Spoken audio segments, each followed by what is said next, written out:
All right, welcome into Cleveland Browns Daily, brought to you by Ballybet, sports betting partner of your Cleveland Browns, now live in Ohio on 850 ESPN Cleveland. We will go to the Jim Schwartz press conference as soon as it happens. If you are just coming out of a cave in Burma, you have heard from Amari Cooper, at least, that the anticipation is Deshaun Watson is going to practice today. And we heard it from Alex Van Pelt we as hear well. that, too. So I was at the Bagley Road bottleneck. The kerfuffle. Yeah. So that Van Pelt said this is okay. So there we go. So we got a coordinator and a receiver, but Amari was first. I do have that correct, right? That Amari was the first to break the news. They call him Newsmaker Cooper. I like that you did that in the kid accent. Yeah. A little bit. When you give him a name like that, you got to do it. He's the only one who could bestow such a name. Yeah. The irony, the of course, newsman. The irony, of course, being that Amari is notorious for saying nothing. That's right. And yet he is the one who is breaking the news. So that was fun. Yeah. All right. Well, there you go. Don't know what that means for Sunday, but that's nice for today. It is exciting for today. Also exciting is that yesterday, I have my pen. Sweet Artie did, in fact, get her permit. Yep. Or her learner's permit. Yep. Drove us home. Okay. Flawless. Parked it in the garage. Have you taken her out previously? Like just around our circle. Yeah. Not like out on roads with a little bit.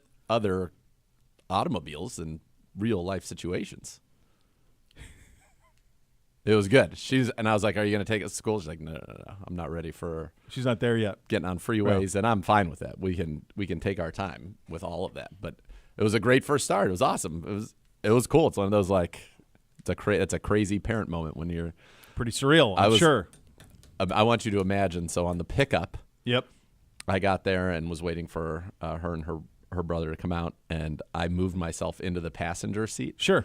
And I had the window down and my arm out the window, like in What About Bob when he's in the truck waiting for Dr. Leo Marvin to come out and take him for his ride. That was me. That's what you did? That's what I did. That's very good. Yeah, I was now, so has pumped. she seen What About Bob to get the reference? Of course. I didn't know. Yeah. That is Coach is very coming strong. up. This very is my strong. family. That's true. It is your family. Here's our guy, Jim Schwartz, at the podium. Excuse me. You're down. Okay.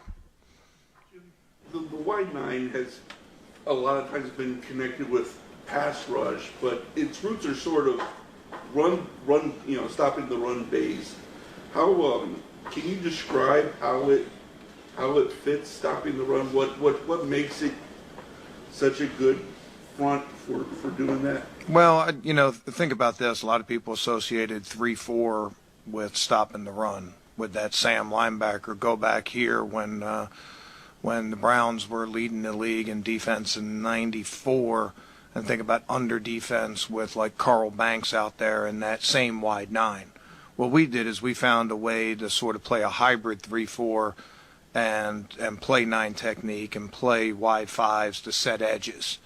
And, number one, it puts us in good position to rush the passer, but also, it sets hard edges, makes people funnel the ball back inside. It's good at taking away the outside run game. And, historically for me, you'd have to fact check me on the run stats, but I think in my 5 years in Philly combined, we were number one in run defense.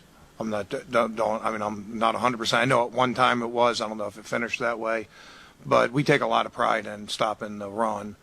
And if you're going to rush the passer, you better stop the run. And, you just dial it back a couple weeks. We didn't do a great job stopping the run against the Ravens. We didn't have very many opportunities to rush the passer. So our defensive ends know that. And, the combination of both of those to put teams in second and longs and third down and longs, I thought that was key to the San Fran game, was putting them in the second and long situations and make offenses predictable. When you're constantly playing 2nd and 1 to 6, the offense has you where they are. So it's all part of the same thing. A couple of weeks ago, you talked about dealing with success. Defense is getting a lot of love nationally right now. How do you tamp it down and make sure? Well, they don't give out any trophies for 5 weeks. I think we all know that. It's a long season, and we're going to have to survive a lot of highs and lows throughout the season. We have some experienced players. We have some experienced coaches that have been there that know that, and I think that's one of the things that that keeps us grounded. Let me know when the 5-week stats are part of the tiebreaker. When they are, we'll really concentrate on that. We're trying to be good each and every game, find a way to give ourselves a chance to win every Sunday, and try to be consistent. As the NFL, you're not always going to have a great performance every week, but we need to find a way to minimize our poor performances, minimize our poor plays, and accentuate our positives and keep our eyes on that, that destination. Sometimes you can react and overreact to short-term things. You can paddle the canoe too hard on one side, and and then you're adjusting, and pretty soon you're just weaving, and you're constantly trying to course correct, instead of keeping your eye on that point in the distance, and sort of keeping yourself on the right course. Miles' double team rate is down from last year a decent amount. How much of Za'Darius' versatility has allowed you to kind of deploy Miles differently and get him some favorable matchups? Yeah, it's not just Z. Z's been outstanding for us, but Obo's played a part of that, and our defensive tackles have played a part of it. I think our blitz game has played a part of it. Sometimes the sole reason that we blitz is just try to create one-on-ones. Some people are trying to blitz to try to overload protections and get free guys, and that's all part of it too. But things that can get premier pass rushers in this league one-on-one, that's a good blitz in my mind. So I think it's all together. I think us moving Miles around a little bit, the other players around him. I think the corners have a lot to do with it also, and trying to get guys out and give the quarterback more options because they're playing tight coverage. I think it's a combination of a lot of things. These guys showing, so much swagger and starting to really sort of build a brotherhood on the defense. How do you feel about, them calling themselves the best defense in the world and, some of the things that are going on? Yeah, we don't shy away from expectations and things like that. And we do appreciate some confidence, and in order to have confidence, you got to play good. That would look foolish if we're out there giving up 42 points. If we're last in the league in third down percentage and things like that, then it just becomes clownish behavior. But I think a lot's being said with if you're going to have some personality and some swagger, then you better back it up on the field. And I like our guys' ability to do that. Dalvin, I know some of the other guys on the D-line talk about with his size, sometimes they can't believe how well he can move and pass rush and do all those things. Just what has he added for you guys, and what about his ability to move and use his hands is so special? You talking about Dalvin?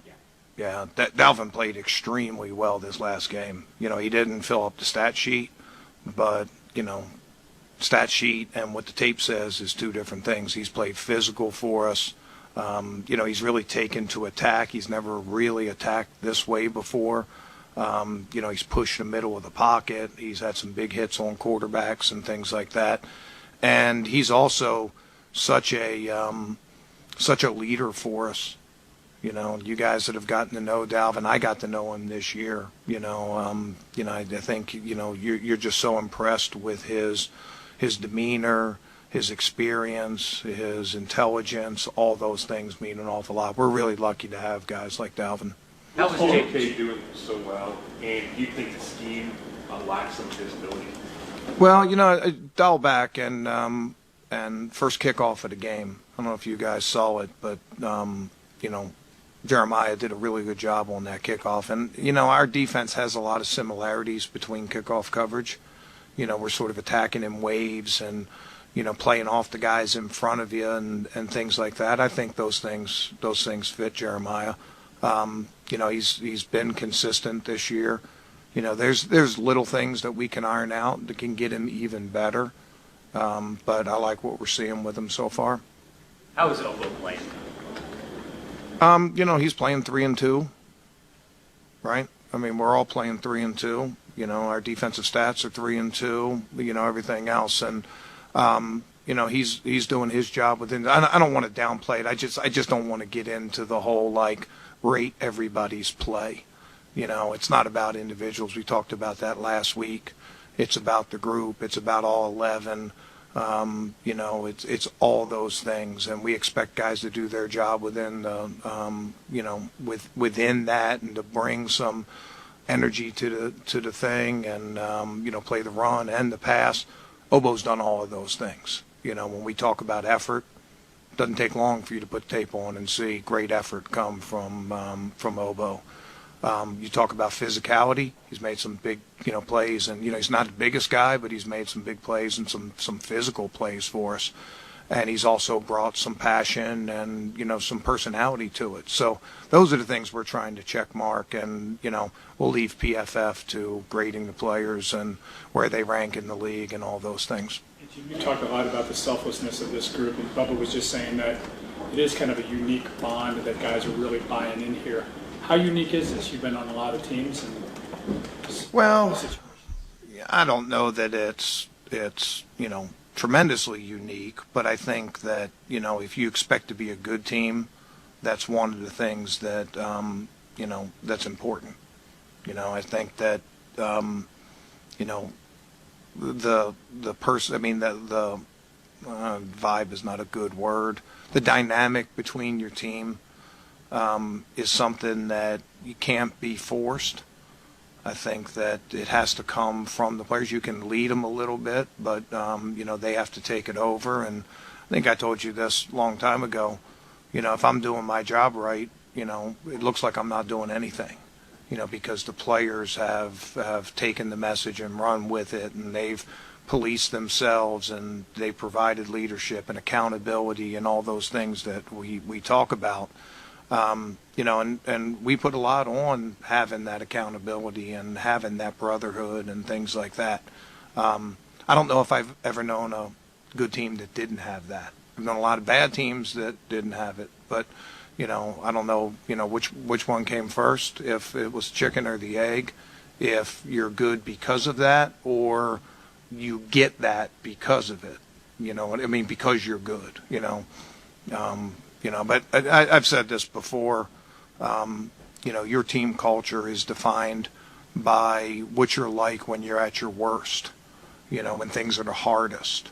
And I think that it's easy when things are going well for things to go good, but we've had a couple setbacks, and I like the way we responded. We had a setback against Baltimore, lost the game, and then had a big challenge coming in. Players responded the way we wanted them to, the way they expected to, and we came out with a win. Jim, we got time for one more. You were off the sideline for the last couple of years. Are you really having fun, enjoying being back into it? You look like it. Yeah, it's hard not to. This is, I chose to do this in my career because I tried to take the approach of, if you love what you do, you never work a day. I like being around the game. I like being around players. I like the challenge every week. I think I have something to offer to players there, so it's hard not to enjoy it. If you're, I think sometimes people can get a little cliche in this business as, hey, this is a job, you got to punch the clock, all those things. You've heard a lot of those tired cliches. And I've always in the back of my mind thought, if that's all it is to you, you're never going to be successful. Whether you're a member of the media, whether you're working down at the steel yard, whatever, you're working at the airport, if it's only a job to you, you're never going to be successful. So I try to take that in my personal life, and I hope that's a little bit contagious for the players. Okay? All right, guys. You're up. All right, there's your defensive coordinator, Jim Schwartz, coordinator of the number one defense in the NFL and one of the best through 5 games. Although, as he pointed out, they don't hand out trophies for what you are through 5 games. No, which is great. That was right after, because we had a bye, so this was only 5 games for us. But for the Miami Dolphins, it was 5 games after 5 weeks. Mm-hmm. And Mike McDaniel was asked about they had statistically the greatest offense in NFL history through 5 games. Mm-hmm. And he responded, and I'm going to paraphrase, but something like, well, that's great. Everything we've worked to this offseason, we've accomplished being statistically awesome after 5 years. What? Unbelievable. T. Scott's. What is the I need to know the fabric. I think that's a cashmere. Of that jacket. That is a cashmere jacket, I think Georgie? so. I mean, it was one of the softest softest materials I've ever. Gosh, it looks voluptuous. I mean, it was really. Georgie Porgy. Oh, Georgie, the cashmere, Georgie. Yeah, exactly. Oh my gosh. That's what I think it is. Mike McDaniel's had himself a good week. He took great umbrage with the Tua. Someone was suggesting that Tua was a system quarterback, and he had no patience for that whatsoever. And then he's mic'd up, having the best time. Great, and then he did a great one that's making the rounds, talking about comparing like fatherhood and coaching and his fatherhood advice. Yeah, he's pretty awesome guy. Pretty awesome guy. Can you imagine anybody picking anybody other than them in Philly? I mean, it just feels like right. It does feel that way, but we'll have to see. We when will. We pay attention. I mean, when we pay attention. Feels like there's just an overwhelming amount of momentum for them going into Philly. All right, so I watched a little bit of Good Morning Football this morning. All right. And on it, I found out that Bajent, the quarterback for That's the name? That's the name. That's the quarterback. Bajent of Chicago. Of the went Bears. to Shepherd. His dad, his father. Okay, father, writing this down. Is the world arm wrestling champion. I didn't know that. I saw Over the Top when I was a kid. That's the extent of it. I don't know what that means. Kyle, of course, tied this story, and they showed a thing from the Senior Bowl where the dad goes on, and they had highlights of some of his accomplishments. Look at Uno. Strident. He's really bought into your shorts situation. It's a mindset. Yeah. I like Uno. Yeah. Yep. He has maybe more cargo shorts than you do, but I think that's fair. He's still I feel like that's fair. But they're both at shorts. Absolutely. But anyway, they showed like a montage of this guy like wrecking, like winning all these competitions, and then he did it on Pelissero, and Pelissero was like trying to go with his whole body weight, both hands on the guy, and I would be worried that he would just like snap something in your arm. Yeah, right. I mean, you've seen Over the Top. You know how that ended. I know. Yeah. So anyway, I thought that was an unbelievable fun fact that this guy's dad is the greatest arm wrestler on the planet. That's amazing. That really is amazing. It ties into something I saw last night, which was first day since late July that I have not had a practice of some sort to go to during the week. How was that piece? It was a lot of downtime. I really didn't know what to do with myself. Luxurious. And I happen to remember a friend of mine saying, you really should try the Arnold doc on Yes. Netflix. So I was an Arnold guy anyway versus Sly. I always went. Now even more so. More so. What a champion. He's unreal. He's unbelievable. Like the whole thing. Even when he has to have his mea culpa at the end, it's like the whole thing. So all you ran all through. I went 3 hours. Boom. Straight through. Good for you. It was great. Did you agree with my rankings of like 3 was still interesting, but 1 and 2 were like. Well, a different level. I didn't remember. I mean, obviously, I wasn't born, but I had no idea like how dominant he was in the world of bodybuilding, and that he was I knew that he'd won Mr. Universe and all that stuff, but I was unaware that he was like basically the face of the sport in terms of that documentary, 100%. in terms of all of that stuff. And so I've been to the Arnold down in Columbus. They have the Arnold every year, which is a scene, man. I bet. But I was not aware that he was basically the Michael Jordan of bodybuilding for a decade before he became something else. I thought the coolest thing in that part was when he revealed that he was a millionaire based off of real estate before he even got into acting. And so it made it so he didn't have to take garbage roles. He could basically wait on the ones he wanted because he was already very successful off Conan the field. was that one. And Conan was it. He wanted it. Crushed it. How about the fact that amazing. He grows up in Austria, okay? Obviously under quite a yoke. Incredible yoke. Yeah. Yes. A yoke that would make Pedro blush. It would. And that's saying something. That's saying something, yeah. Yeah. And that he idolizes Reg Park, who played Hercules. Right. Who is from around the globe. Yep. The likelihood of a young boy from Austria meeting Reg Park at any point in their life, infinitesimally small. In the 1960s? The fact that not only would he meet Reg Park, they would become friends, workout buddies, and he would go then live with Reg Park, I think in Brazil? No, South Africa. South Africa. Then he would go live with Reg Park. Yep. Is like he was just on his wall in Austria when he had nothing. Yeah. And then now he's living with the guy. Yeah. It'd be like if Tom Cruise was an actual naval aviator and somehow you ended up at Top Gun and he was the instructor instructing you. Yeah. Or if like I ended up like as a chemtrail, I think it was on my. Well, I wouldn't want to. That could have been a tough one there. But it'd be like I guess if like it was great, and the funny thing is, young kid ended idolizing The Rock is now like Boys with the Rock. Boys with the Rock, yeah, and he takes him under your wing. It was amazing how he manifested all of it. Was crazy. Okay, two things. One, how about when he gets his buddy to come along, and they weren't going to take him because he was too short, and that guy is enormous. He's the guy who lifted the car up. Yeah, right. Mark Colombo, I think was his Colombo, name. Yeah. And then that was crazy. And then the first time he's in Mr. Olympia, and he thinks he's winning it easy. And the one over here. And he loses, and the guy was like, yeah, because you're fat. Right. And he's like, I'm fat. He's fat. He was too big. He was pissed. And then he's like, then I got lean. I liked when he tricked the one guy in the wrestling. I tricked him off for this story. You have to say, yeah, we're done. We're done. Yeah, we're done. We're good. And then he stands there. He's such awesome. Just the scenes of him working out in that gym. He's like, and then I realized I was like good at this. Yeah. Like, it's unreal. It's great. It's really great. And he says at the end it bothers him when when people say he's a self-made man because he's gotten help from so many people. But in fact, he's the definition of. Yeah. There is no head start here anywhere. There's no advantage anywhere. He's not starting on third base. He's not even in the batter's box to get to that point. He is not even at he married the a stadium. Kennedy, for God's sakes. He's not at the stadium. What do you mean? He's not even. No way. He's not in the country that the stadium is in. No.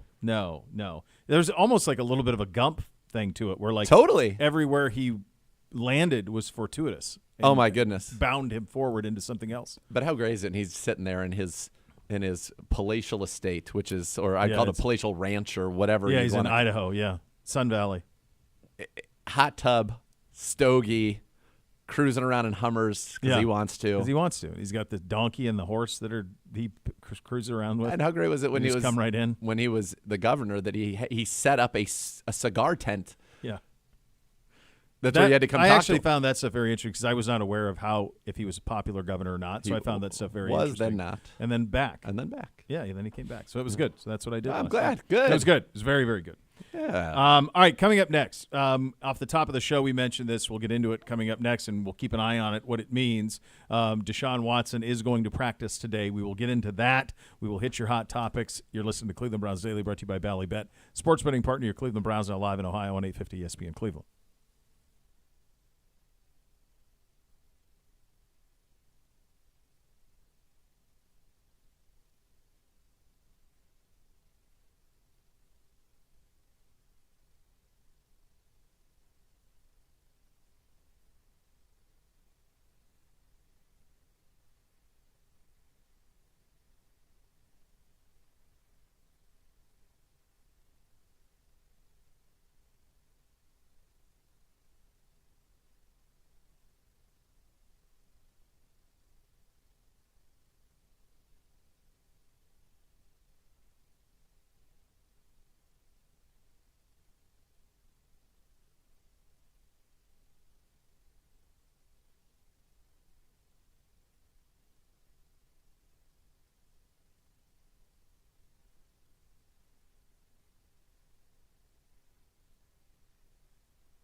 All right, welcome back into Cleveland Browns Daily, 850 ESPN Cleveland.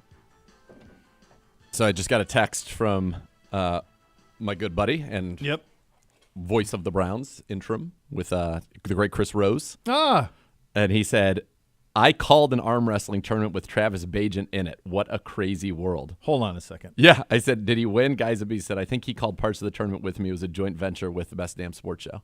So I'm telling you, this guy is like in that world. So this is the guy who's going to start for the Bears. His son. His son is going to start for the Bears. And this guy was some sort of a arm wrestling.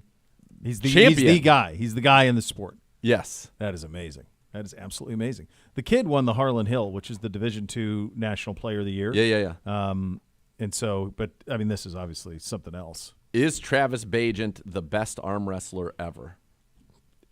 Nicknamed the Beast, 6'3", 265. Oh, my gosh. Favorite arm wrestling technique, high side pressure.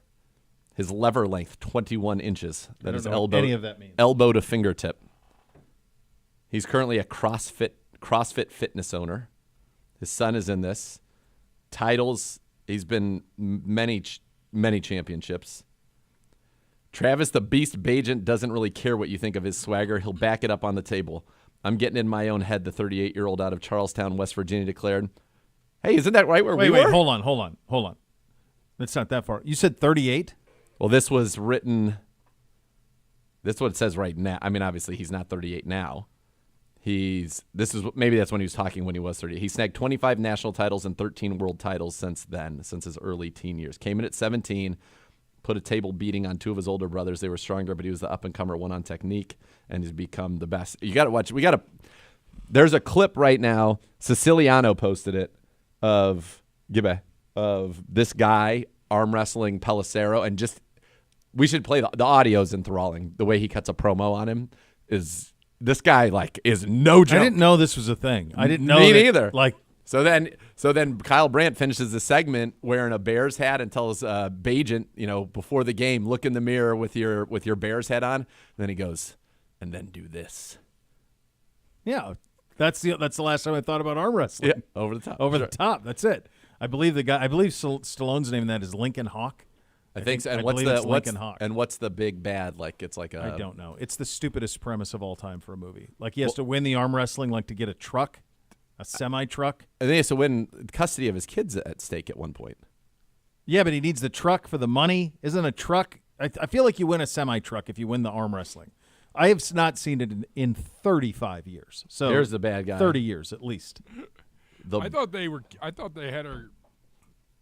They had the daughter for ransom or something. He was Bull Hurley, Richard Lee Zumwalt Jr., American professional arm wrestler and actor, and that's the one who played the big bad in it. I mean, you had Robert Loggia. Robert Loggia? Yeah. I mean, anytime you get a Bob Loggia. What do you mean? That's what I said. He's unbelievable. Give me one bad movie that guy's No, he's in. great. He's fantastic and big. Over the top. Scarface. He's great and big. He's an over the top. Officer and a Gentleman. Yeah, it's great. Wasn't he also in, I want to say, the one where Kathy Ireland's the field goal kicker? Yeah, he's the coach or the defensive coordinator or the head coach. I can't remember. No, he's Necessary Roughness. He's the defensive coordinator. I wonder how that film holds up today. Probably not well. Probably not. Loggia's got Independence with a Scott Day. Bakula He's slinging it. Oh, Bakula. Independence Sinbad Day. as an offensive tackle. He's got an unbelievable catalog. He does, yeah. Loggia's done Bob Loggia's done a good job. Yeah. The real-life arm wrestler who inspired the Lincoln Hawk character won in the truckers class of the actual over-the-top tournament, won the Volvo white truck and trailer mobile trailer that were the grand prize in the movie. It was worth about $250,000. All right. He's a Lincoln Hawk. Here's the plot. Truck driver who also arm wrestles for extra cash. His estranged wife, Christina, suffering from heart disease, asked that Hawk pick up their young son, Michael, from military school and develop a relationship with him. Hawk had left them 10 years earlier. Michael's wealthy grandfather, Christina's father, Jason Cutler, believes that Hawk has no right to be in his grandson's life. Michael's distrusts Hawk initially and treats him with contempt at every turn. I remember thinking the kid was a punk. Yeah. So, yeah, he advances to the finals in Las Vegas. $500,000, top-of-the-line semi-truck, even better than the tournament grand prize, on the condition that he stays out of the lives for good. So the dad makes a deal with him, tries to buy him Buy him off, right. Hawk refuses it. Vows to retrieve Michael after the tournament. He returns to the tournament with improved focus, advances to the final match against Hurley. Michael finds Hawk and apologizes for misjudging him. Finally, it took forever. I do remember that, which gives Hawk the emotional support he needs to compete. After a long match, Hawk manages to beat Hurley, wins the tournament. A triumphant Hawk and Michael take their accumulated winnings and drive off in the new truck to start a new life together. Meantime, it kind of makes me feel like I got to take the Bears in the scores. Like, this is the progeny of this man, Bajan. How's he losing? They're getting 3. That's it? They're getting 3. Well, I feel like who in the world would take them? So they've got to do it. They've got to do it. Oh, my That's what goodness. it's got to be. How great is that, though? What a fun That's discovery unbelievable. that is. So I want to track down the age of the guy now to make sure that he wasn't like 15 when he fathered the current quarterback of the Bears. All right. Like, I think we need to know that age. Tyler? Is that what we said? Travis Bajan? Yeah, I think that's right. Travis. All right. Yeah. Let's get the name on him or get the age on him so that we have a better – there's no wiki for him, I noticed. No. Sad. Yeah, usually you get a quick pop-up. That's what I was looking for. You know it, and that's what you're looking for there, and you figure that stuff out. But maybe arm wrestling's not as big a deal as – or maybe it's exactly as big a deal as I thought. No, it's a big deal. No wiki for the greatest of all time. That doesn't. All right, hold on. Here we go. We can get there through his son. So his son was born in 2000 in Martinsburg, West Virginia. Yep. And it says that his father, Travis, is a 19-time world arm wrestling champion. So that doesn't tell doesn't me, give though. us anything about his age. No. How old is I just want to make sure he's not, what do you mean? Didn't father the kid at 14 I'll or tell something. you this. Gibbe, can we get that audio? If you see him in this thing with Pelissero, which was at this year's Senior Bowl, he does not look old. You get an age for me on that? All right, here we go. Here it is. Boom, you got it. Date of birth, October the 3rd. Happy recent birthday, 1976. So the dad's 47. Okay.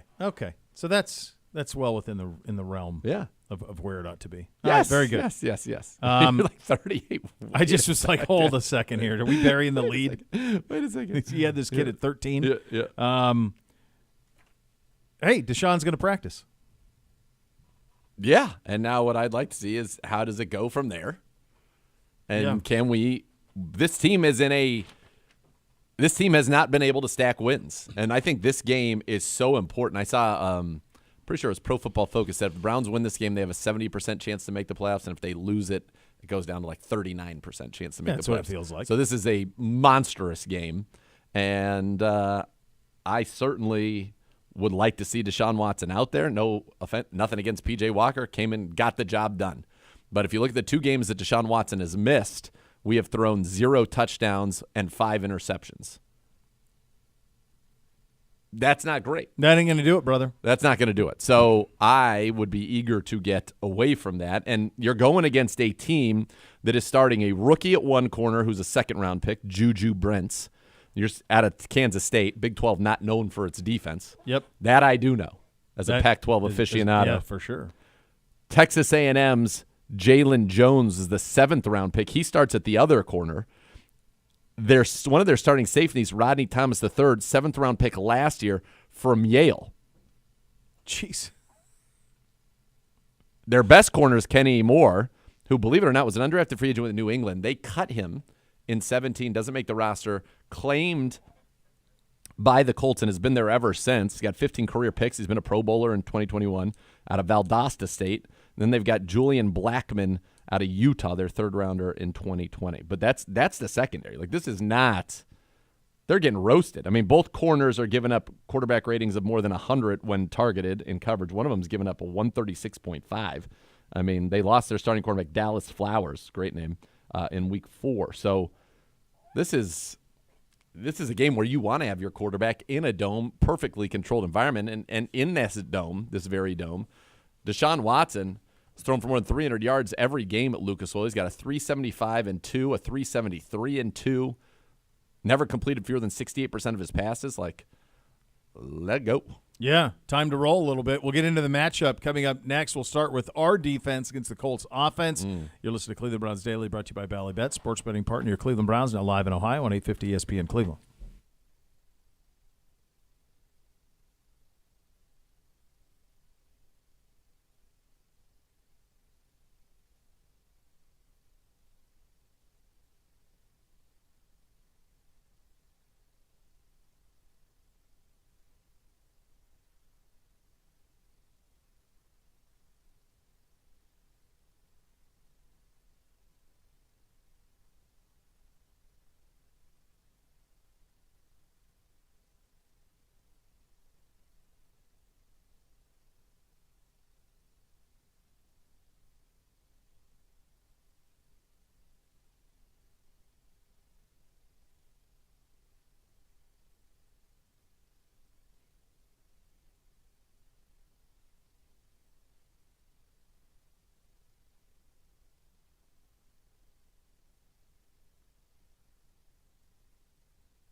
Now come out to Slim and Chubby's in Strongsville tonight, 7 to 8. Yeah. The Coaches Show live with Elijah Moore. He'll be there signing autographs throughout the night. Brought to you by Bud Light. Easy to Sunday, easy to enjoy. So this is this week's starting quarterback of the Bears. Yeah. This is his dad, the world tag team or the world arm wrestle champion like 20 times over. This is last year at the Senior Bowl. That's right. With Tom Pelissaro. Yeah, and watch the video. Even after you listen to this, I recommend you watch the video. All right, go ahead. So the greatest quarterback of all time, Tom Brady, 7 Super Bowl rings. That pales in comparison to your 28 world championships in arm wrestling. I met you the other night, and we began talking, and you suggested maybe we should arm wrestle just to see if I can take down a 28-time world champion. What do you think? No doubt. And I honestly expected you guys to do this on Monday. I can't believe what took you guys so long. And I've had this little set up for you since Monday. And if you can come over here, I can give you a little demonstration. Let's find out here. I know very little about arm wrestling. I know Brian's going to hold the mic here. Don't do it. Don't do it. I mean, would this be the referee spot right here? Can Ed just be the referee? Come on, Ed. Get in there, Ed. First of all, have you ever done this before? No. Perfect. I'll take over from here. I can actually keep this if you don't mind. Perfect. So we're going to have my hand to the side. I'll lead my hand here to the side. It's real easy. If your hand hits that pad, you are the baddest dude in the history of the NFL Network. What usually happens is I win. What's best for you is don't fight it. Don't fight it. Everybody's good at something, and this is what I do. Ready and go. Nice. Relax there, young man. I thought for sure you'd be a lot stronger. I'll take it from here. Listen, the rest of these people, they've been calling me Travis. You can call me Daddy, young man. Yes, sir. Thanks a lot to the NFL Network. He's actually a lot stronger than I thought. He could definitely beat you. There it is, guys. Oh, my God. And that's going to hurt tomorrow. Oh, but I swear by Saturday, I'll be ready. I know Travis will be ready too, right? Wow. And for some of you guys in the back, if you want to believe it, you want to feel it, get on up here. It's the real deal. You're up. Let's go, Tyson. How is that guy not?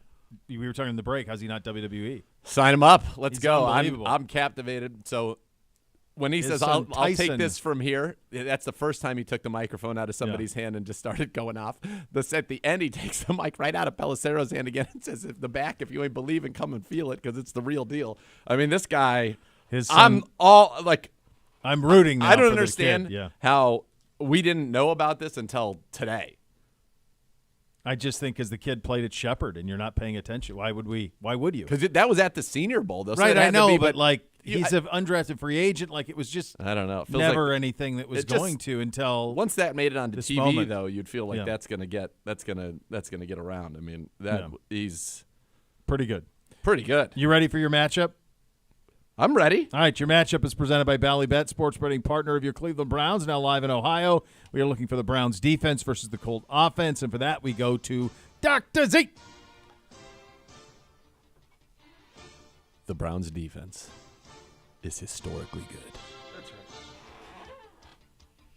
The next level is next. Okay, all right. Browns defense, number 1, yards per play, 3.8. Number 1 in yards per game, 200.4. Gibby. Yes. Who is second in the NFL in yards per game? Go. Giving up? Giving up defensively. Allowed. Yards allowed per game, number 2 in the NFL. Who was number 1? We are. Gibby. Come on. Wait, no. Are you kidding me? No. Dallas? No, Baltimore. Browns are at 200 yards per game. What do you think Baltimore, number 2 in the NFL, is in yards per game allowed? Probably 280. 260.8. Good job. Give it. Take that. Browns. Covered nicely. Well. Browns, number 1 pass yards per game. Number 1 opponent completion percentage. Number 1 on third downs. We know it is the third fewest allowed through 5 games since the 1971 Baltimore Colts. That's before, under the cover of night, they loaded up some of those semis that were won in the film Over the Top and drove to Indianapolis to become the Indianapolis Colts, who the Browns play this week. The That's right, Mayflower trucks. They sure were. By the way, how good has the Browns defense been in the 3 wins? I will tell you. 7.7 points per game, 150 total yards, 10 sacks, 80 pass yards in 3 games that they've won. Takeaways, only 4, though, second fewest in the NFL. How about this? This is the first team in the Super Bowl era to give up fewer than 1,200 yards through the first 5 games and not have at least 7 takeaways. Just dominant, 3 and outs. All right, so how do we match up against this team? Well, they can run it a little bit. I'm talking about the Indianapolis Colts. Right now, 116.7 yards per game, 8 rushing touchdowns on the season. Zach Moss, 466 yards. He is number 2 in the NFL. So good thing, though, Good thing they decided to give $42 million to the guy that's not second in the NFL in rushing, to Jonathan Taylor, who has come back and so far this year averaging just 2.6 yards per carry. But he was great in 2021. That year, he had 1,800-plus yards, 18 rushing touchdowns, led the league in total yards, total touchdowns, rushing yards, rushing touchdowns, all of it. But we haven't seen it since then. Guy had 32 touchdowns his first 2 seasons. He's been injured, though. Injured last year and missed the beginning of this year in that little stalemate, but they reward him. So it's all about those running backs when they throw it. Chances are it's going to go to Michael Pittman, leads the team, 40 catches. That's 8th most in the league, 406 yards and a touchdown. They also have the rookie Josh Downs out of North Carolina, who's coming on strong, 5'9", 171. He can fly a little bit. 2 weeks ago, season high, 6 catches, 97 yards against Tennessee. Last week, got his first touchdown of the season in the Indianapolis Colts loss to the Jacksonville Jaguars. They also have a bunch of tight ends that they play. Mo Alley Cox, Kylan Granson, actually third on the team with 16 catches for 170 yards. Gardner Minshew is the quarterback, 9-17 all-time as a starter, but 3-11 in his last 14 games for his career. 63% completions, 47 touchdowns, 18 picks. I'll say that again, 47 touchdowns, 18 picks for his career. Yeah. 91.5 rating this year, 65% completion, 6.4 yards per attempt, 3 touchdowns, 3 picks, 81 rating. He does not run. He has been sacked 8 times, 2 fumbles. He has thrown a turnover-worthy play under duress on more than 12% of his passes. So if we get him under pressure and 8 times, he's going to throw a pick. If you get him under pressure 30 times in this game, which we won't do, but it's called 20, he's going to throw you 2 or 3 picks. And that's what the Browns need to do to get after him. So what's Minshew doing? He knows he doesn't like to be under pressure. Their line's banged up. We'll see if Braden Smith's able to come back. Otherwise, they'd be starting 4th-rounder Blake Freeland, who has given up in 5 games, 3 starts this season, a team-high 13 pressures and 1 sack. So what's Minshew doing? He is getting the ball out quickly, very quickly. 2.4 yards average. That's 5th fastest, tied with Brock Purdy, and we were able to get to Brock Purdy. When you make him hold the ball, he will turn it over to you. 2 interceptions, 7 turnover-worthy plays, 80 rating. When he's clean, gets it out quickly, 72% completions, and he takes care of the football at a higher rate. Get him under pressure, I mentioned that, 64 rating. 10 yards or more in the air, that's where he does not throw the ball. Only 17 of 38 on the season. When it's short, quick, 73 of 90, 81%, 100-plus rating, 2 touchdowns, no picks, 3 picks on passes of more than 10 yards in the air. So here's what you got to do. He's a guy that likes a one-read. He's a one-read guy. We'll play more zone, I would imagine, this week than we did last week. That was a very unique game plan against the 49ers. But that's what he likes, those quick little sticks, especially in the middle of the field. Get it out quick, get those 5, 6, 7 yarders. If you can take away that first read, and if we get them into 3rd and long and we're able to play man, they have nobody that's scary in this pass game. Nope. Play man, lock him up, make him throw tight window throws or hold the ball, and then our pass rush will absolutely overwhelm this team. This is not an exciting offense, but they have been productive. They have been able to win 3 games. But this is a game, the 49ers defense should have their way. However, I will note, now some of these are in come-from-behind efforts. 21 points they scored against Houston, 31 against the Texans, 22 against the Ravens in an overtime win, 23 in the loss to the Rams, 23 over the Titans, and 20 in the loss to the Jags. So this is a team that scored 20 points all 6 games this season. You mentioned the 1970 Baltimore Colts defense. Yeah. I'm confident you will have heard of at least 4 people on that team. Art Donovan. Artie Donovan may have been retired. Yeah, Art Donovan was retired already. Oh, no. You did have Johnny Unitas on that team. Yep. So it looks like he was the backup to Earl Morrall. Yep. John Mackey was on that team. He's a gold Yep. jacket. Yep. Bill Curry's on that team. So these are all like NFL films when we were kids. These guys were on all the time. But on the defense alone, Billy Ray Smith, Bubba Smith, Mike Mad Dog Curtis, and Ted the Stork Hendricks, all on that defense. Ted Hendricks. 6'7". Known more for his time with the Raiders. Yeah. Good Madden player. He's a good Very Madden good. card because he's a 6'7" linebacker that they turn into like a safety, and he runs around and picks everything because he's ginormous. He definitely is. We'll get you your Fantasy Minute coming up next. Just to Cleveland Browns Daily on 850 ESPN Cleveland.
Browns fans, visit your local Tide Cleaners this October for a chance to win tickets to an upcoming Browns home game. You'll be automatically entered to win with any purchase. Time for the Fantasy Minute presented by ScaleCo Capital. ScaleCo Capital, investing, scaling companies locally.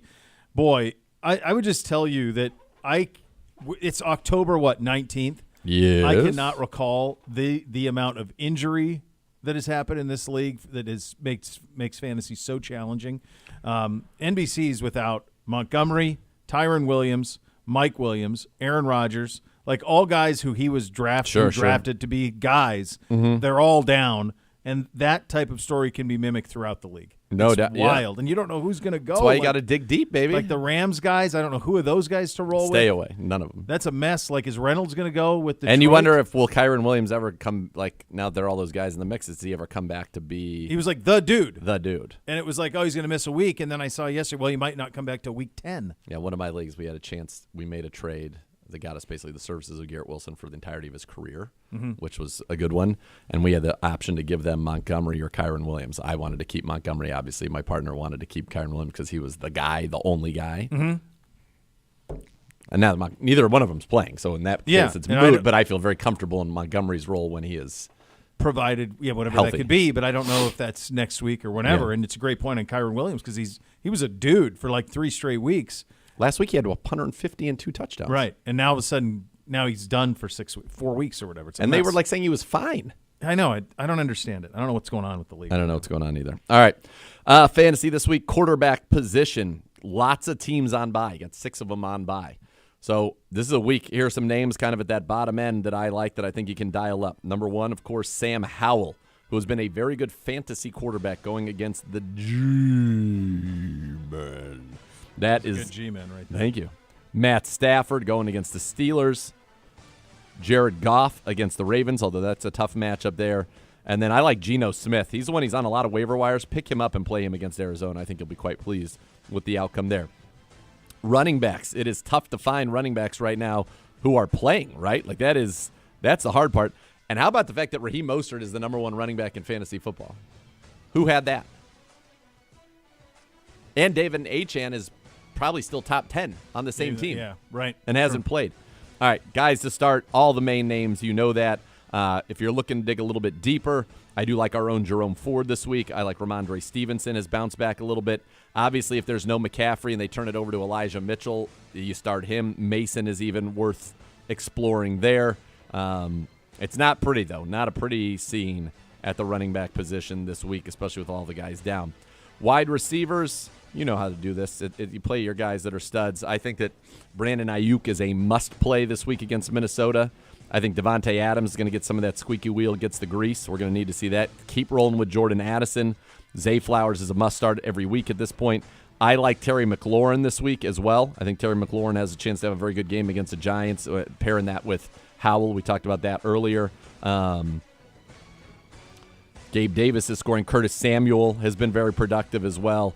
And then everybody keeps talking about Rashee Rice, that he's going to really become the guy there. And I think you could roll the dice on him as a number 3 wide receiver this week. Tight ends, again, this position is very tough right now. Pat Freiermuth coming off of the bye week. I look for them to get him a little bit more involved. I like that one for you. Otherwise, you're starting your normal people. There's really not a whole lot to do at that position outside of those guys. And then defenses, this is a week where there are a lot of interesting defenses. Obviously, you love the Browns each and every week. Seattle against Arizona. The Commanders against the Giants. I like the Bucks against Atlanta. I like as well the Raiders against the Bears. But now I changed my mind on that. Now I don't think I can. I won't, in fact. So scratch that. Yeah, it is a weird week, man. Yeah. You're down a bunch of games, and then you have just injuries everywhere. I mean, I was going through the games this week. There are a ton of dog games. Yep. There's some very good ones, though. Well, there's 3. There's the Sunday Nighters, the best Sunday Nighter week. It's the best primetime game we've had. Yep. It's Dolphins and Eagles. The Lions and the Ravens is a fun game, and I think that the Rams and the Steelers could be a fun game. I think so, too. Those ones are all pretty good. But the early window is rough. Yeah. Very, very rough going forward. All right, good job out of you on that. We will get to our pick. Do we know what's going on with – I can tell you. Do we have an update on Yes. Lawrence? This is from Scott Petrak. Browns quarterback, some low throws, but way more zip than the last time we saw him. Didn't look like he let it rip completely, but threw up to 30 yards and took several reps in individual drills. There you go. So that's the most active practice that Deshaun Watson has had. We'll take it. Couple notes from the Colts He's got practice going on. Yep. Alec Pierce looks to be back. Yep. He was working it out today. No Braden Smith again today. Good. And no sign of Kylan Granson. Kylan Granson, third leading receiver on the team. No sign of him today either. Yeah. He's coming off of a season high 3 catches for 67 yards. So that would be a big loss for them. Obviously, Braden Smith is out with a foot injury. That's the big one. Alec Pierce, their second rounder out of Cincinnati last year. Good rookie season, 593 yards, 2 touchdowns. This year, just 11 catches, 149 yards, no touchdowns. Had 3 for 25 last week. When you start like having a conversation about their offensive talent or lack thereof, yep, the signing of Jonathan Taylor is more silly by the minute. It's absurd that they did that. The way they played that whole thing was just silly. And I think it was probably just pride that they didn't want to give him up for a 3rd-round pick or a 4th-round pick, but they would have been better off probably than doing what they're doing. Let's not forget this is the same organization that once traded a 1st-round pick to our organization for Trent Richardson. Yeah, that happened too. Yeah. All right, we will go one-on-one with MJ Emerson coming up next. You'll listen to Cleveland Browns Daily, brought to you by Bally Bet, sports betting partner, your Cleveland Browns, now live in Ohio on 850 ESPN Cleveland.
Mistake caused you injury, call the medical malpractice attorneys at 1-800-ELK Ohio. Elk and Elk's proud partner of your Cleveland Browns. And now here's Z one-on-one with MJ Emerson. Time now to talk to Mr. Interception himself, MJ Emerson, great friend of the program. MJ, how you doing now? You got that first interception, got to kind of sit with that, the big win over the weekend. That had to be a fun one for you. Yeah, man, it was a great feeling after that Sunday W, the win first, my first interception, man. It was just it was great, man, to just chill at home and just, enjoy those moments with the family. Where's the ball? The ball is in our defensive meeting room right now. All right, you're going to get it at some point, I would hope. Yeah, it's in the cage. Yeah, so we just put all our turnovers, our balls, and our sacks on fourth downs or whatnot in the cage, and we just look at it as motivation, just to go get more. So I'll get it at the end of the year. All right, very cool, very cool. What's kind of been the reaction from many of your friends and family about, because you played so well in your rookie year, but that was the one thing that eluded you, right, was getting your hands on the ball, getting that interception to finally kind of take that off of you. Man, it's a blessing, Just thank the Lord for that moment, and it was like a burden, off my back, honestly. And my family, they was just kept telling me, man, I told you it was coming, Like everybody just kept saying, I told you, and just go get more now.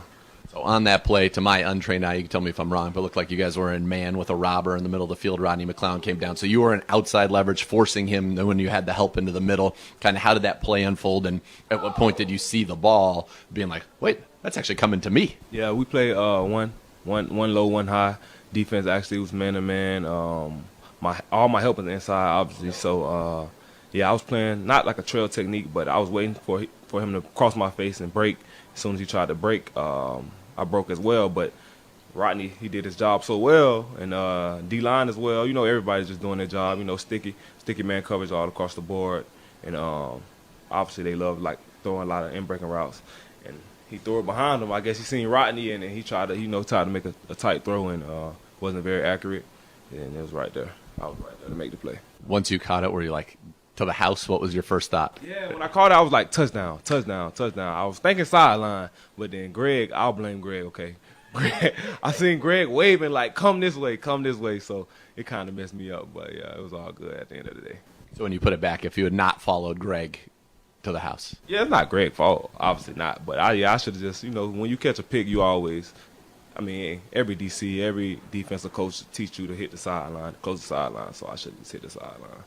And just took what I got. Listen, very happy with the pick. Speaking of Greg, you and I have talked about this many, many times, well documented. There was a little bit of, we'll call it action, proverbial action, on who would get the first interception. You got it. So to the victor goes the spoils. My question for you is, what were the spoils? Okay, so it is a gift of my choice. I'm not really sure what I want yet. Okay. Not too many things I need. So it's going to be something I want, maybe like a bag or something. I'm not going to do them too bad, but yeah, just something I want, something nice or something. I don't know. You're going to get a merce like his? A merce? What's that? A man purse. Oh, that's what you call it, a merce? Yeah, we just call it like the name. So yeah, probably like a little go yard, like a little toiletry bag or something like that. Yeah, sir. Something that you can wear when we go on road trips, which we're about to go on a lot of, get the pictures of it, and every time he sees the picture, it's like, thanks, Greg. Yeah. I'll be thinking alike. Yeah, thank you, Greg. Thank you very much. Well, thank you, and thank this defense. You guys are playing outrageous football, doing things that haven't been done in this league in 52 years, last time 1971. What's making this thing all click in your mind? Oh, man, coaches, the want to, the will to, and just the standard, man. Honestly, and not wanting to let your brother down. It's bigger. It's bigger than us. It's bigger than just one player. It takes all 11, and that's how we look at it. And while we out there on the field together, man, it's a brotherhood. So and the offense, they trying to mess up our brotherhood and from our eyes. So don't let nobody come close to the family. So just protect what's yours. When Jim Schwartz told you to put your man shoes on, and you guys were actually in man about 80% of the time against the 49ers, 87%. Did you like that? I know you like to play man. I've seen you strap people up since your days down in Mississippi State. Did you like that? And is that kind of a challenge to you guys to be like, let's go? Of course, it's a challenge, man. Just knowing that your DC and your coaches and everybody, they believe in you. To play man to man all game, with no help. It's a great task, And I'm proud of our guys, the way we responded to that task. And we love to play man. Honestly, we like to get after guys, but Who knows? You might get 3 fades in a row, but you have to play man on the fourth play. So it's ups and downs in that. Obviously, I feel like we held our own. We played pretty good, but I gotta tip my hat to the D line, man. Because sometimes we wasn't in position, and they was there, to hit home or get pressures, and that's how it works. Rushing coverage, it works together, and I'm just so thankful to be on this team and with the guys we got, with the guys we have, and everybody buying in. The sky's the limit for this defense. It feels like these turnovers are going to come in bunches. That's been the one thing, only the 4 takeaways so far. But it feels like, as you mentioned, the ball's been on the ground a lot. It's just kind of bounced in a very bizarre way right back to the offense every single time. You guys playing tight coverage. When the ball's got to come out. The opportunities are going to keep coming, I would say. Yes, sir. The opportunities will be there. A lot of opportunities will come. And we just got to just start fast, honestly, and force opposing offenses to run what we want them to run. And when we can control the game, that's where we get the turnovers. Probably get excited. Part of it is on first and second down, right? And that takes everybody, all 11, to be in run defense and to get them in those third and obvious passing situations where everybody gets to go feast. And you look at this game. Very good running back. Zach Moss is second in the league in rushing. They get Jonathan Taylor back. But if you can get Gardner Minshew in those third and long situations, their line's got some injuries. That's an opportunity, I think, and that's what the Jacksonville Jaguars did last week. 3 interceptions in that game. Oh, 3, yeah. I actually didn't know they caught 3, but yeah, man, that's a plan. First and second down, stop the run, and force them to pass. And they play into our hands. We force them to pass. We get a couple more of us out there on the field. When I say us, I would say DBs, and we get to play, and do what we do best. Well, you mentioned the coaching earlier. What has Jim Schwartz meant to this defense and meant to even to you? Oh, man, he's the heartbeat, He's the heartbeat. He told us coming in, when he feel like, he does all his coaching during the week, so he goes pretty hard during the week. But Sunday, he just sit back, and let us coach. He feel like his job is done at that point, and he don't really say too much Sunday. So, obviously, man, whatever, however he know how to get to us, he just got to keep doing it, because he's reaching through everybody, and everybody ready to go play and buckle up for him. One other guy I want to ask you about is Brandon Lynch, big B Lynch fan, and really he is 2 incredible human beings because he's the B Lynch pretty much I'd say 6 days a week. And then there's B Lynch on game day, which is he is ready to go wreck somebody, which is awesome to see.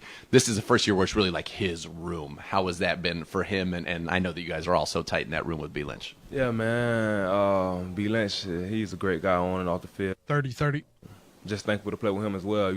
He's a good father figure, man. I look at him, honestly, I'm excited to come to work because of B Lynch. He's one of those guys, when you come into the meeting room, you're actually going to learn. He's going to coach you, and it's all love at the end of the day. So I'm excited to have him as a coach, man. I'm just blessed to have a coach like B Lynch for sure.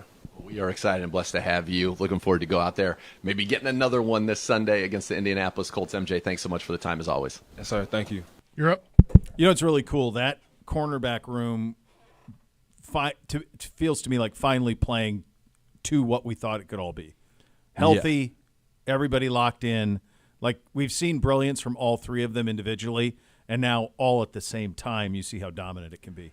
Yeah, and it's very fun to see, and they're having fun. And it's like, I love MJ. From the day that he came in here, you knew that he was wired exactly the right way. It was an absolute steal by Andrew Berry in the 3rd round. And, you kind of think about now, and Delpit was a 2nd rounder, MJ a 3rd rounder playing at a high level, DeJuan a 4th rounder playing at a high level. You've gotten more than you ever would have expected out of a 6th rounder in Donovan Peoples-Jones, even if the numbers aren't there this particular season. Jerome Ford was a 5th rounder. Mm-hmm. Like, you've got principal players from all of those later rounds that have been very good for your football team. Alex Wright's starting to come on very, very strong. Jordan Elliott just had his best game. Some of the guys that they draft, JOK is becoming a superstar. Greg, all of a sudden, you're feeling pretty good about, what this young collection of homegrown, home-drafted talent, and it's fun to see. But this room is awesome.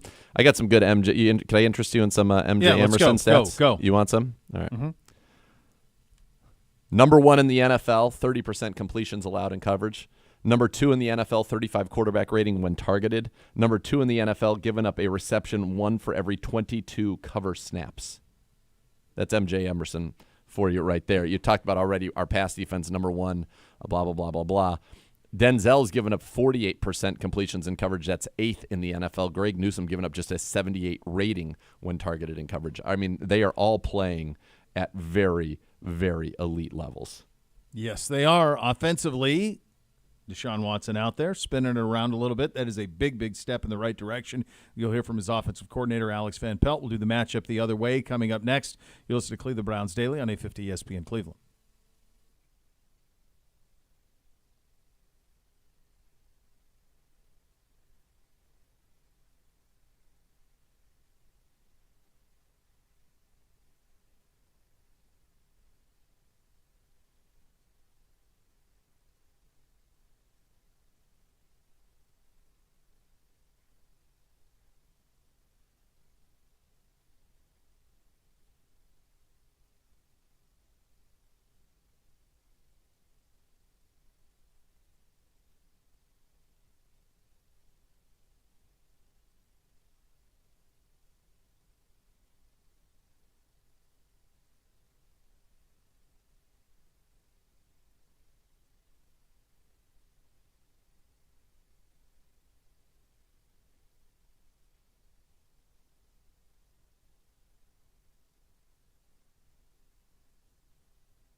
OBM, the preferred provider of copiers and document services for the Cleveland Browns. They can tackle any size office. Call 216-485-2000 or visit ohiobusinessmachines.com. And now let's go to the podium and offensive coordinator Alex Van Pelt. You guys planning to have You're done. practice today? Yeah, I think he's scheduled to get out there and make some throws. So part of the process of him just, trying to get back ready to play. Good to get him out there with the guys. Does that mean that he's trending towards playing? I'd hate to say that, Mary Kay. I know it's getting better, obviously, because he's going to be out there today. I'll say that.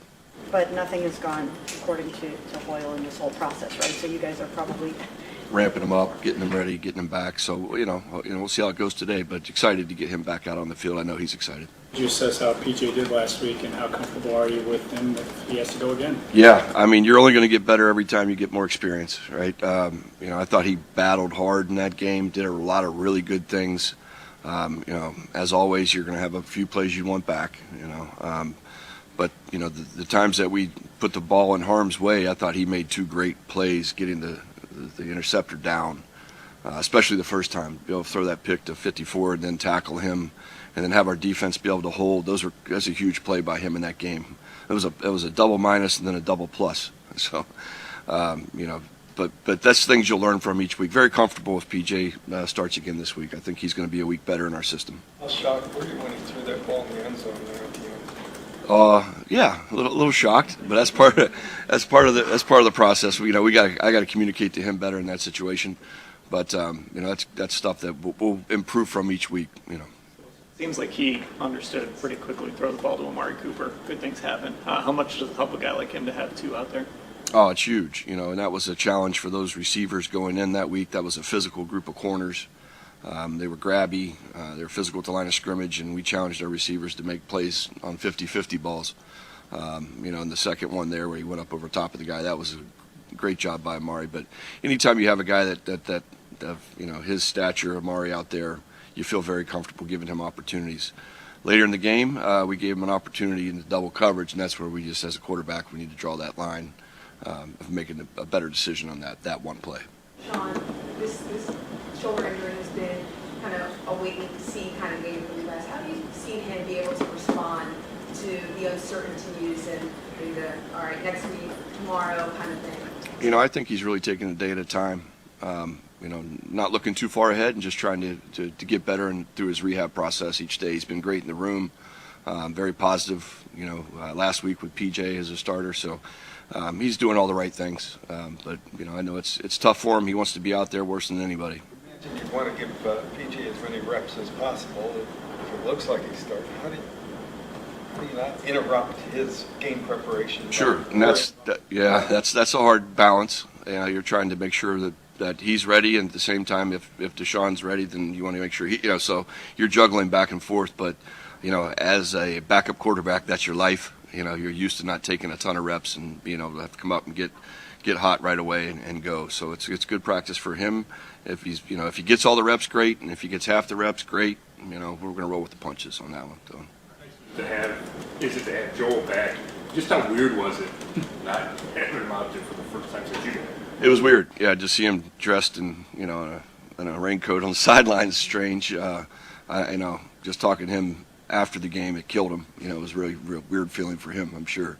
But anytime you can plug a veteran guy that's a Pro Bowler in there, it's good for us. We're really happy to have him back. But I tell you this, I'll say this about Mike Dunn. He played his butt off. Most guys would have come out after the halftime. He pulled his calf right before the half, and he played on one leg the whole second half, and that's a tribute to his toughness.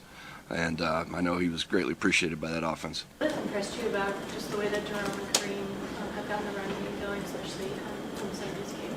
Yeah, that was big. Those guys ran hard. I thought Kareem ran extremely hard. Like he made some tough 4 or 5 yard runs. There was a crease there, and he put his head down and did some really dirty work in between the tackles. He's a great screen runner. We know that. And then Jerome, man, he's nifty in there. He's tough to bring down. He's got great feet. He had some huge runs, especially in that fourth quarter. So happy with where those guys are right now. What is unique about Indianapolis defensively and what they present to you? It's definitely a distinctive defense with Gus Bradley. He's been playing it for a long time. I've played a lot against that style of defense over the course of the years. It's unique in the fact that it's a lot of zone, a lot of weak rotation with the safety, some unique looks where they keep the safety a little bit higher and they're single high. They cheat their safety to the field. It's a 60-40 look.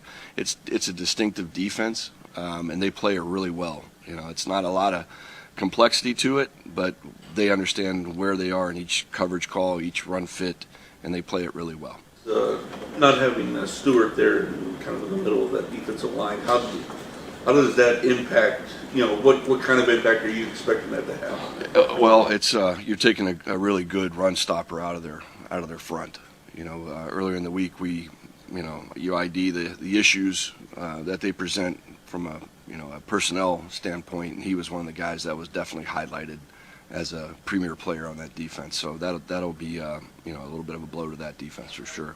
I think overall your line did protection-wise against a really good front. 30. And hats off. They earned the game ball last week across the board. Thought they played extremely well. I thought Jed may have had one of his best games as a Brown, as a pass protector, and then DeJuan, he lit up and came on. I mean, his strength is pass pro, and if he would have struggled, I think Bosa would have stayed on that side the whole game. So he was bouncing back and forth. So I was really proud of both tackles, especially in their pass protection. And then that internal guys, again, Mike Dunn, Poe played one of his best games. Wyatt played really strong. So they definitely carried us offensively, that front. You're up. All righty. With that, it's time for the matchup presented by Bally Bet, sports betting partner of your Cleveland Browns. Our offense versus the Colts defense. All right. Well, you heard right there. We ended with Alex Van Pelt talking about the great job that the tackles did last weekend, and that was true. Jed Wills thought that was his best game of the season. DeJuan Jones, and I don't know if you've seen this, but one person that I consider to be one of the great sports pundits, really life pundits of our time, put together a ranking of the top 10 greatest athletes ever. Number 5 on that list was Nick Bosa, the reigning Defensive Player of the Year. And DeJuan Jones did not allow a single pressure when blocking the 5th greatest athlete in the history of the world. So we got that going for us. Which is nice. You get Joel Bitonio back. Your 2 Pro Bowl guards are going to be ready to go. We saw some life on the ground last week. Jerome Ford, 17 carries, 84 yards. Kareem Hunt, 12 for 47 and a touchdown, giving you 71 total yards. That's important. That was 131 yards rushing from our 2 running backs. We're going to need that again this week. Now, quarterback Deshaun Watson did practice, so that's good. Very effective against this team, the Indianapolis Colts, for his career. In fact, his career numbers against the Colts: 70% completions, 327 yards per game, 8 touchdowns, 5 picks, 100 rating. In 6 games, he has 300-plus in 4 of them. And he's going again. We got Amari's playing well, leading the team, 22 catches, 367, averaging 16.7 yards a catch and a touchdown. We got to get the rest of the passing game going, and this is the week I feel like to do it. Much like that Tennessee Titans game was, I feel like this is a week to do it. They're starting 2 rookies. They're starting 2 7th-rounders in their top 5 on the back end of the defense. They lost their nose tackle, who's the best run defender on the team, but they can get after the quarterback. Look at their defensive line. Quiddy Pay's got 3 sacks. Taven Bryan, former Brown, 2 sacks. DeForest Buckner, 3 sacks. Samson Ebukam, he's got 4 sacks to lead the team. So they can get after the quarterback. They've got excellent linebackers. Zaire Franklin leads the NFL right now with 77 tackles, had 166 last year. You've got Shaquille Leonard, also former Darius Leonard, 4-time All-Pro, 3-time Pro Bowler. He had 120-plus tackles 4 straight seasons to open his career. So they're very good at the second level. They're good, but a little bit light up front. Ebukam's 245 pounds. I think that they can absolutely run the ball on this football team. You look at their defense on the season. They're giving up 243.7 yards passing per game. They're the 23rd pass defense, 26th total defense, and they've given up 25.3 a game, 24th in scoring defense. So the Browns, I think, can take it to this football team. You want to pick on the corners: Juju Brents, the rookie out of Kansas State, and Jalen Jones, the 7th-round pick out of Texas A&M. Those are the guys that you really want to go after in this passing game, and I think the Browns can do it. I think it's a very good matchup for our offense. This should be one of those get-right games for the offense, and we talked already about our defense and what they've been able to do, but that's really what I think you're going to see this team be able to do, is really kind of get it going, get Amari going. Let's get Elijah Moore going a little bit. We talked about DeJuan playing well, Kareem Hunt, Jerome Ford. By the way, next touchdown Kareem Hunt scores, 50th total touchdown of his career.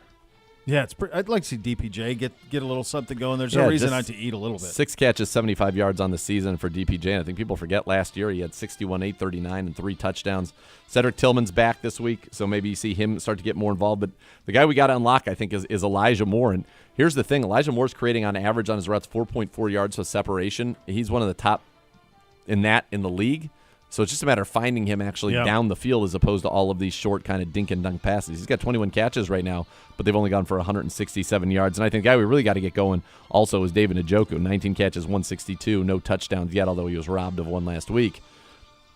We haven't been explosive yet on offense. We're 3-2 thanks to our defense, but I think this is a game where climate controlled, perfect environment where we can go ahead and be explosive. We have not been explosive on offense. We have turned the ball over on offense, and yet we've played with 3 quarterbacks. We've lost our starting franchise running back, our right tackle. Played last week without a franchise left guard, and yet somehow 3-2 because the defense has been that good. So if this starts to click, Yes. Well, then, by God, you are onto something.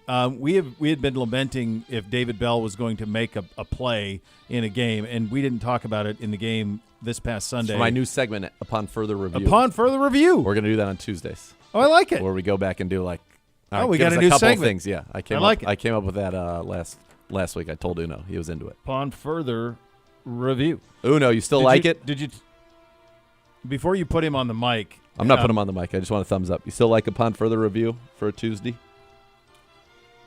Ask him. Yes, Uno. Ask him when he's going to stop Ron Burgundy testing me every show prep sheet. Uno, come in here. Nah, he's half and half. Uno.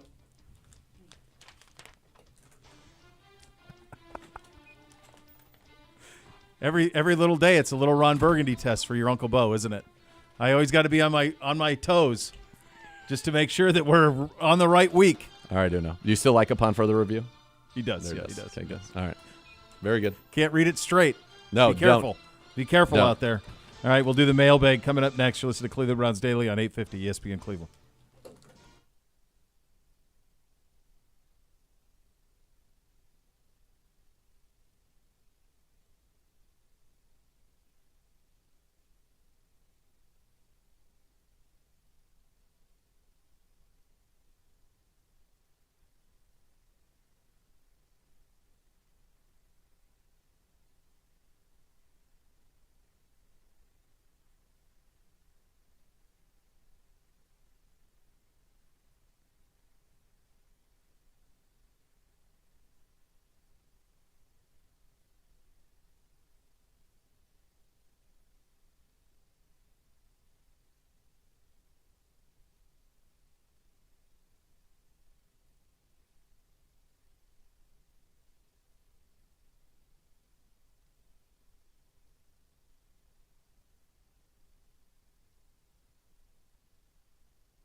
Supplies Plus giving you the chance to win tickets to home games all season long while providing the best deals for your pet at over 75 stores throughout Ohio. Enter to win at clevelandbrowns.com/Pet Supplies Plus. Receive a coupon to enter your local and use at your local store with your entry. Pet Supplies Plus, proud partner of your Cleveland Browns. Before we get to the mailbag, a very, very important tweet from Ohio resident. Can't help but feeling that Nathan and Bo and all the loyal CBD listeners would have known about Travis Badgett this offseason if Gebe didn't spend 95% of his work time on the BPA. Truth hurts. Wow. Good job. Very good job. And we have We've got a not winner early, but we have I think tweet of the year. That's how you get blocked. Not by us. That's not what. That's how you get Mutombo'd. I don't know what he's talking about. That sounds like fascism. What you're talking about? That you're blocking people who dissent with you. That's very good. This guy's amazing. Mailbag Thursday, presented by the Cross Country Mortgage, the official mortgage partner of your Cleveland Browns when it comes to financing. They're always going to get you home. Visit ccm.com today. Equal housing opportunity, NMLS 3029. Hello, Gibby. Hi, boys. You can tweet your questions to @Browns_daily. Many of them already have. That's right. H. Snyder. Hey, guys, how will the front office handle P.J. Walker? Will they sign him to the roster rather than keeping him on the practice squad? Thanks for your work. Hope to see you in Seattle. I don't know how that goes. I'd love to go to that trip. I got family out there. That'd be fun. Such a quick one. If we were going Friday, great. But we're going Saturday, day before. You're flying Saturday? Yeah. To Seattle? Yeah. I'm not there long enough to cause enough ruckus. It's a good town, though. It's a fun town. A great town. Really, really fun. Go town. toss some fish. So this is a good question. How will this go? What logistically, how does this go with PJ? I don't know. So you can activate him 3 times from the practice squad. You can protect him and activate You him. can elevate him 3 times. So it's happened once. It's happened twice. Oh, that's right, twice. It's elevated for Baltimore. So if you elevate him 3 times, after that, you would have to he'd be exposed to waivers. So I think you can do 3, but you couldn't do 4. So he would have to then go to 53. If Deshaun plays Sunday, DTR would likely be the backup. It doesn't sound that way. Remember, we have an open roster spot, so maybe that's true. Yeah, we would just put him on the 53, which feels to me like the more likely. And in the case that, for people wondering, with the emergency third quarterback rule, that person can only be the emergency third quarterback if they are on the 53. They cannot be a practice squad elevation. So it'll be interesting to see. My guess is if they're feeling like for the rest of this season that they want P.J. Walker to be the backup, he's going to have to be on the 53-man roster. Yeah, does seem that way. That's why it's a very good question. So there's one more time that he can be elevated before you have to face the music. Now, he could sign off of our practice squad to another team at any point as well. Yeah. But that would have happened already. So he's here for this week.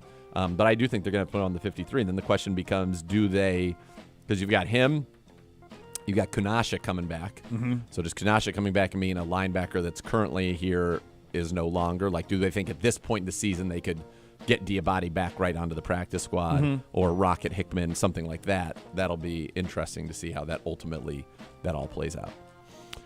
Jersey Dog tweets at the show, can we get the great Dr. Z to say checkmate when Amari Cooper scores a touchdown?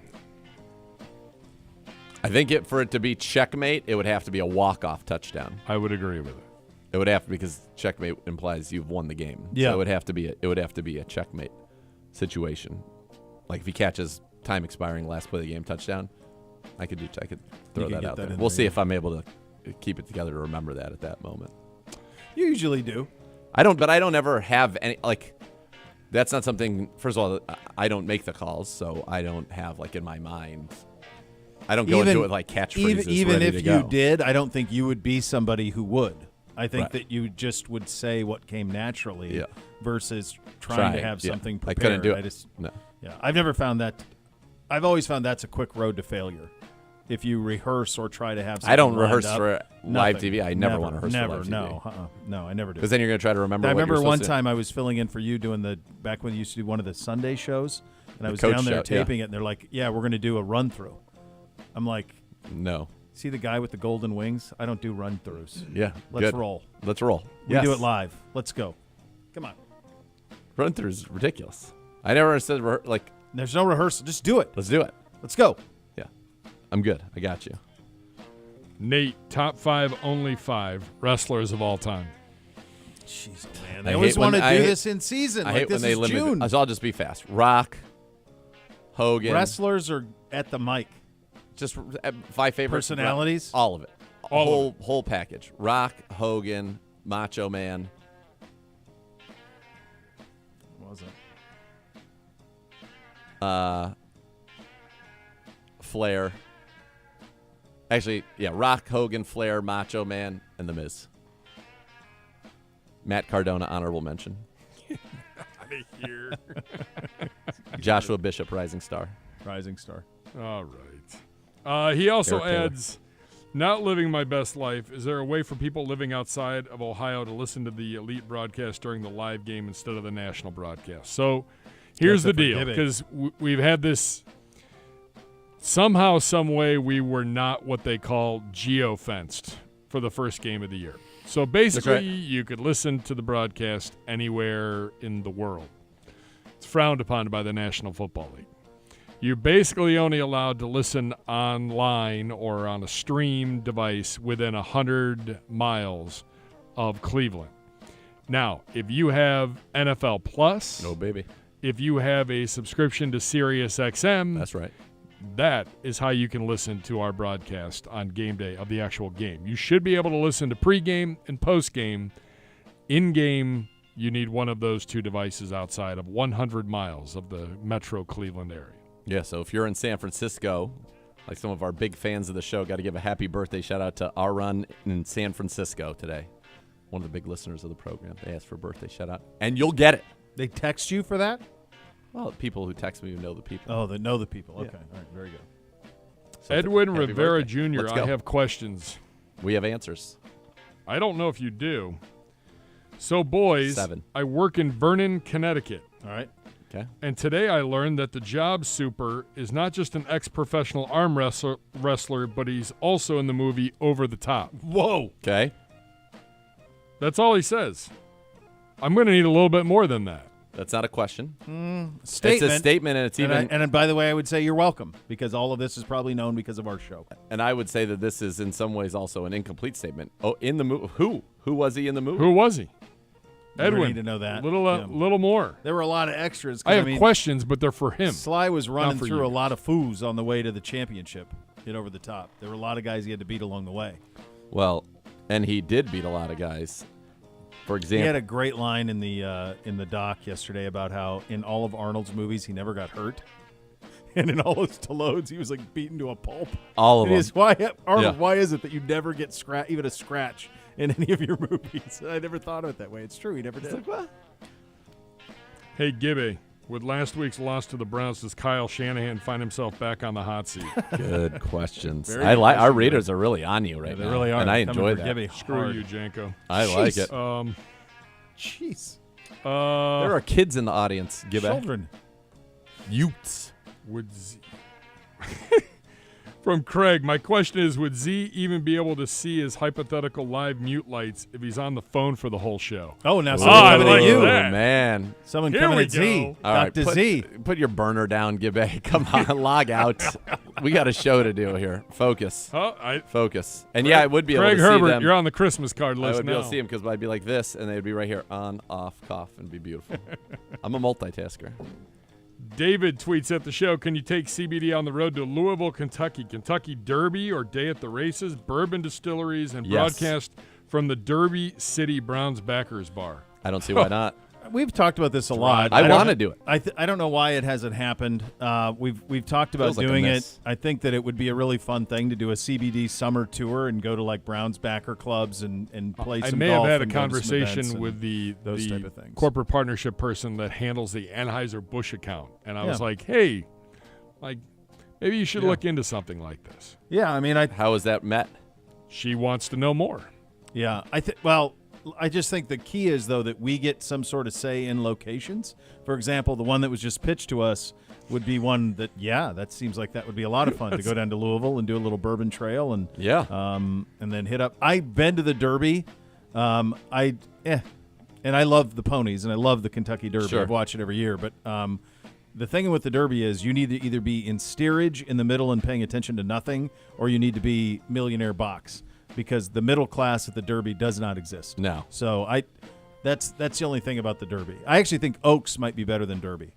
I probably would love to go to the Kentucky Oaks, and then we could. I'm into that. Bounce. Oaks is Friday. And what's the golf course that's down there? That's Valhalla. Valhalla, yeah. Yeah, U.S. Open this year. I've played it. Oh, yeah? And had a PGA championship back?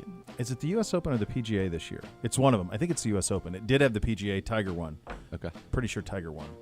Or did Rich Beam get him?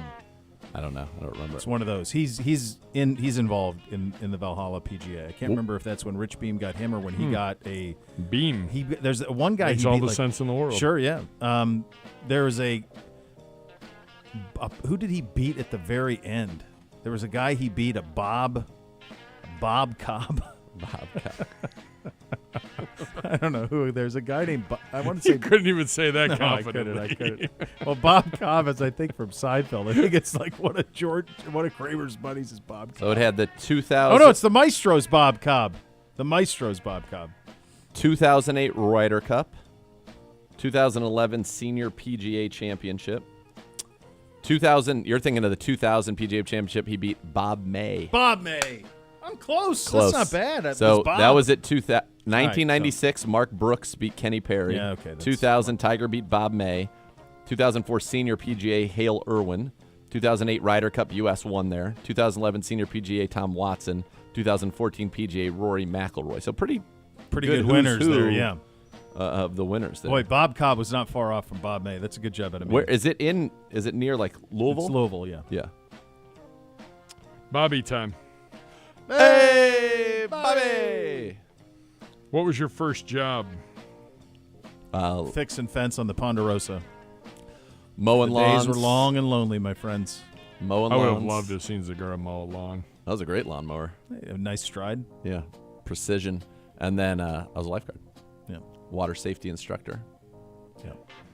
How do you keep a workplace balance? For 5 months out of the year, I don't. I kiss my wife on the first day of training camp. I tell her I'll see her in February. Overrated. It's overrated. Work really and balance, truly. Overrated. Look at that guy smiling. Look at me smiling. If you could be an animal for a day, what would you be? Boy, these are some winners today. I think eagle. It's either a bald eagle for me or a killer whale. We do ask them to ask us anything. I mean, I think the eagle's eagle's pretty great. It'd be great to have that vantage point. Yeah. There's virtually nothing to fear. Yeah, I think I'd get apex predator. You might get a little lonely. Oh no, you got buddies. Don't you have some buddies up there? Eagle buddies? I don't know. Have No, you seen a lot of bald eagles hanging out together? No, but it feels like they have chicks. Yeah, if you go to like on the salmon when they go to the salmon spawning, then you see all sorts of them hanging out, palling around. I think I still like my idea. I like my idea of a whale's good too. A killer whale because it's really a dolphin, and it's smart and it's a predator. Well, you're talking about Shamu, right? Yeah, I'm talking about an orca. An orca, yeah. And they that's roll apex in predator. And they roll. It just would be. You got Would a you rather posse. be up or in it? Well, I think it'd be. I've at least been up there in an airplane. Yeah, the other one. I've never been an like experience. Yeah, a to killer not whale. fear the sea. Yeah, to be like, This what is up, my, sea? This is my sea. Yeah. Watch me run this sea. Think about how free you are too. Yeah, that's like, pretty good. Yeah. yeah. Great white would have a similar, but you'd have more intellect with. You the have way orca. more right and emotion and Yeah, yeah, and sure. some buddies and some homies. Yeah, you roll chicks. around in a pod. Yeah, you got a whole pod, a couple of chicks. Yeah, it feels like a win. Yeah. What's the best style of pizza? Pepperoni mushroom, New York style. Yes. Griff goes there. Griff. What's your answer, Griff? Griff, emotionless Griff. Finally has something Yes, to say. that's and it. it's pepperoni mushroom pizza that gets him to flip. Yeah. What's your answer, Griff? Without the mushrooms. Just a Just plain pepperoni. So what are you- you at my? Are you Bootsy? Yeah. Meat lovers. He's in for the meat lovers. I like Griff, it. he Do you was on wanna- a do you Ponderosa. wanna- He grew up on a Ponderosa. Do you want a Chicago style? Are you going deep dish on us? No. Good. Just All right. I do regular like. or- That's the proper response to that. I like. That's not I- pizza. I do like. No, that's not. That's a loaf of bread. It's a casserole or a loaf of bread. I like a. I like a coal fire crispy crust pizza too. Like the very thin, crispy. I do like that too. But I like New York the best. I would do a lot of damage to a crispy in college when we had at Emory. We had sure you Domino's was on our meal plan. You Oh, could use yeah, we it. had that Yeah. too. No, it was the Domino's number, and meal ours plan. was the number one Domino's store in the country Yeah. at that time. And my buddy Matt Parker my little brother in the fraternity, he had some glitch where he had like unlimited. And so we would order like 40 pizzas at a time. Sure you would, yeah. What to the house. What difference difference it it make? make? So you dabble in, the regular crust. Oh, let's try a thin Try that pepperoni guy. and pineapple. Okay. Sure. Turns out it was delightful. Delicious. It's absolutely delicious. It was a real yeah. treat. I used to like in the dorm on like Monday morning after a weekend of Domino's orderings and just stacked. It's just stacked boxes. Oh, baby. Everywhere. Yeah. Ask Dr. Z, can I start J-Mo Williams in fantasy this week? I mean, the guy's electric. I think you can. He's got to have to catch a big play. He needs one big one. Which maybe he'll be up for. I think at some point this year, he will be their version of Tyreek Hill. I don't think we're far away from that. I just don't know. It's not going to be as prolific as I'm not suggesting. No, but I think that he is going to be a fantasy stud and going into next year as well. I think Goff is starting to see him. Goff's playing unbelievable right now, and I think that'll all start to click. Yeah. Because no one can run with him. Ray Leposki says the three of you are at a table with your liquor of choice. One shot every 3 minutes. Who taps out first? I can tell you it's not me, Ray. Well, not me. I don't know. I feel like I could hang. Yeah. I feel like I could hang for quite a while. Same. Yeah. I think it's going to be one of you two. It would take a while. But I'm used to drinking what you would drink in a shot. Same. So I think it would. I don't know. We'll see. I would never want to verse you. I would not want to verse you in anything, Gibbet. Other than Are we a match eating? of Well, wits, there's a lot of perhaps. things you can, but that's not one of them. All right, we've got a score. We've got a score coming up. You listen to Cleveland Browns Daily on 850 ESPN Cleveland.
Come out to Slim and Chubby Strongsville tonight, 7 to 8. Coach Show live. Meet Elijah Moore. Z, Gerard. Do it. Do it. Do it. It's brought to you by Bud Light. Easy to Sunday, easy to enjoy. New Orleans at Jacksonville. Trevor Lawrence, a game-time decision. They'll work him out about 90 minutes before. It's going to be a while. I did it last time. Didn't go well. No, we won last week. We didn't. Yes, we did.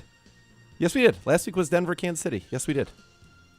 No. Last week was not Denver, Kansas City. Yes, it was. Yeah, it was. Because the bye week was Browns and Bears. Oh, that was the bad one. Yeah, that was the bad one. All right. Saints at home? Come on, all the momentum of the world. Saints at Jacksonville. Oh, at Jacksonville? At Jacksonville. I just feel like we don't know. We don't know. Listen, those of you who follow the program closely, we will send out telepathic messages to you of our pick. I think that's safe. Once we know the Trevor Lawrence decision. We got to know the Trevor Lawrence decision. Yeah. Trevor Lawrence plays, Saints huge. Massive. Bigly. No Trevor Lawrence? Yeah. We'll have to think feel about about that. All right, next level. Well, then you can't take credit. We can do whatever we can want. Do whatever we want, Gibbe. Cleveland Browns Daily, 850 ESPN Cleveland.